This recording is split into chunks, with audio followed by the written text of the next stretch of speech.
Today dumating tong delivery na in-order ko kahapon. Galing Amazon. So bali itong item na to para doon sa motor natin, guys.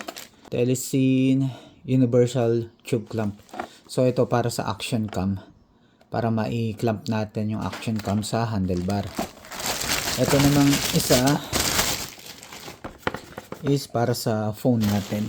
Bago natin buksan to, share ko muna sa inyo ito. Kahapon, nakipag-trade ako sa action cam din. So meron akong mirrorless na Canon M3 na camera. Ipinost ko siya dito sa Facebook Marketplace. Tapos kahapon merong nag-inquire kung interested ba ako na i-trade siya dito sa action cam niya. So itong action cam niya, madaling salita, nagpunta siya dito, nag-trade kami. So, yung action cam niya is action cam na 3. Ng DJI din. So, ito yung magiging secondary action cam natin. So, buksan natin itong Universal Tube Clamp. Okay, kala ko plastic lahat yung yung material niya. Hindi pala. Okay. So, yan yung magiging design niya, guys.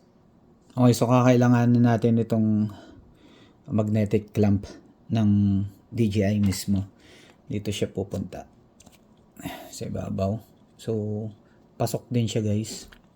Then lalagay natin yung action 3 na cam. Higpit. Okay, ayan, ganyan yung magiging setup natin, guys. Okay, so bago tayo lumabas doon para ikabit itong motorcycle mount, check muna natin itong phone mount.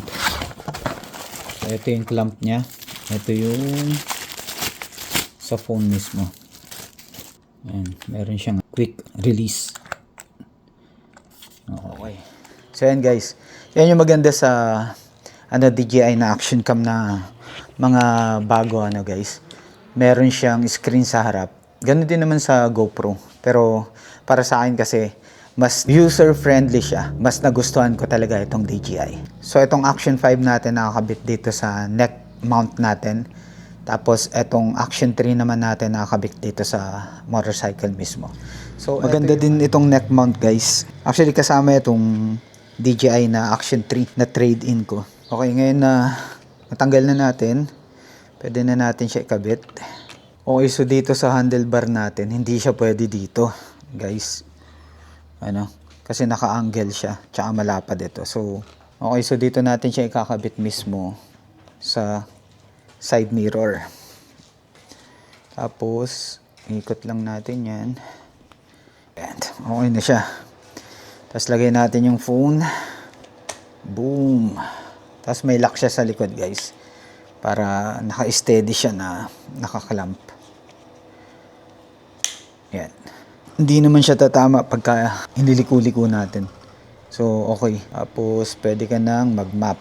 Yan yung maganda dito, guys. Ito yung purpose mismo kung bakit kailangan ko ng ganito. So, yan yung magiging setup natin, guys. Maganda dito yan, guys. So, nakikita nyo yung camera sa harap, nare-record niya yung nasa likod mo. So, kung saaling merong babangga sa'yo sa likod, kita pa rin. So, parang rear view camera mo na rin siya. Okay, so ready na tayo sa sa motovlogging. Ganun din sa dirt bike. I'm pretty sure hindi natin lalagay sa KLX 230, pero I'm pretty sure pagka ginamit ko, ganito din yung magiging effect niyan. Okay, guys, so hanggang dito na lang itong video na to. Gusto ko lang i-share sa inyo itong mga bagong gadgets na meron tayo. So kita-kits sa susunod na video, guys. Ride safe, everybody.